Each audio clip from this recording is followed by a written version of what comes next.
Assalamualaikum warahmatullahi wabarakatuh.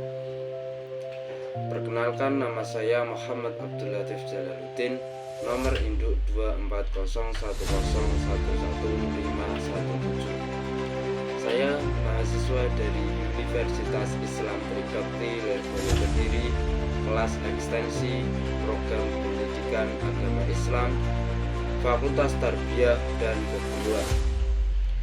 Di video kali ini saya akan menyampaikan atau memenuhi tugas ujian tengah semester mata kuliah pengantar filsafat yang diampu oleh dosen Bapak Emison MPD.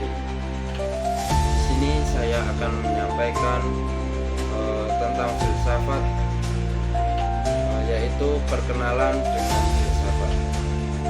Kekhawatiran akan kemungkinan terjadinya salah satu pengertian dalam memahami filsafat memang ada alasannya, karena dalam kenyataannya memang masih banyak orang yang memiliki pengertian yang keliru tentang filsafat. Kita dapat melihat sekilas seberapa kesalahpahaman sebagai dipaparkan oleh Rapar 1996 sebagai berikut, yaitu: 1. Filsafat adalah sesuatu yang serba rahasia, mistis, dan aneh. Nomor 2, filsafat dianggap sebagai ilmu yang paling istimewa yang hanya dapat dipahami oleh orang-orang jenius. 2. Filsafat tidak berharga untuk dipelajari karena tidak memiliki kegunaan praktis. Nomor 4, filsafat tidak dapat dikatakan sebagai suatu disiplin ilmiah karena filsafat mempelajari apa-apa dan tidak mengacu hanya pada satu objek tertentu. 5. Filsafat selaku induk segala ilmu pengetahuan kini telah renta dan mandul. Dengan demikian, untuk mempelajari serta menyelidiki filsafat, tentu saja kita tidak dapat bertumbuh pada berbagai kesalahpahaman pengertian tersebut yang di atas. Kita terlebih dahulu berusaha untuk memahami secara etimologi untuk dapat memahaminya sebagaimana dimaksudkan dari dibentuknya istilah filsafat tersebut. Selanjutnya, mencoba memperoleh pengertian dari beberapa orang yang memang terlibat dalam kegiatan filsafat, bukan dari orang memandang secara sekilas pandang saja. Menurut Pujawidna 1963, kata filsafat itu kata Arab yang berhubungan rapat dengan kata Yunani. Bahkan asalnya pun dari kata Yunani pula, yaitu filosofia.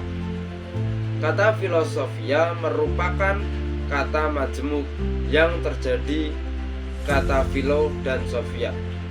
Philo yang berarti cinta dalam arti yang seluas-luasnya, yaitu ingin yang disertai usaha untuk mencapai yang diinginkan. Sedangkan sofia artinya kebijaksanaan yang mengerti secara mendalam. Jadi menurut namanya, filsafat boleh diartikan cinta kepada kebijaksanaan atau ingin mengerti secara mendalam. Istilah ini pertama kali digunakan oleh Pythagoras sebagai ejekan atau sindiran terhadap para sofis yang berpendapat bahwa mereka tahu jawaban untuk semua pertanyaan. Namun menurut Pythagoras, hanya Allah mempunyai hikmat yang sungguh-sungguh, sedangkan manusia harus puas dengan tugasnya di dunia ini, yaitu mencari hikmat, mencintai pengetahuan yang sebenarnya layak disebut sofis. Itu hanya manusia hanya sekedar disebut filosof. Pada umumnya, orang menggolongkan filsafat itu ke dalaman ilmu pengetahuan. Meskipun filsafat itu muncul sebagai salah satu ilmu pengetahuan, akan tetapi filsafat mempunyai struktur tersendiri dan tidak dapat begitu saja dianggap sebagai ilmu pengetahuan. Terus setiap ilmu pengetahuan mempunyai suatu metode tersendiri, suatu metode kerja yang khas bagi ilmu itu dan yang tidak dapat begitu saja diubah atau diabaikan.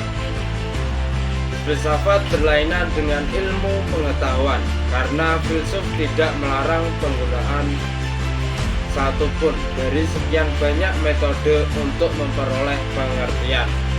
Dalam filsafat, segala macam cara dapat digunakan asalkan hasilnya dapat dipertanggungjawabkan. Selain dengan ilmu pengetahuan, mungkin baiknya secara sekilas kita membandingkan filsafat dengan agama. Ada beberapa hal yang pada agama amat penting, misalnya kebijakan, kejahatan juga diselidiki oleh filsafat. Karena hal-hal tersebut ada atau paling tidak mungkin ada. Meskipun hal-hal yang diselidiki sama, namun penyelidiki agama jelas berbeda dengan penyelidikan filsafat. Sudut penyelidikan agama didasarkan atas wahyu Allah atau firman Allah. Kebenaran suatu dalam agama tergantung kepada diwahyukan atau tidaknya. Yang diwahyukan Allah harus dipercayai sebagai kebenaran. Sehingga dasar kebenaran dalam agama adalah kepercayaan akan wahyu Allah. Sedangkan filsafat menerima kebenaran bukan atas dasar kepercayaan, melainkan atas dasar penyelidikan sendiri. Atas dasar pikiran belaka, filsafat tidak mengingkari atau mengurangi wahyu, tetapi tidak mendasarkan penyelidikannya atas wahyu.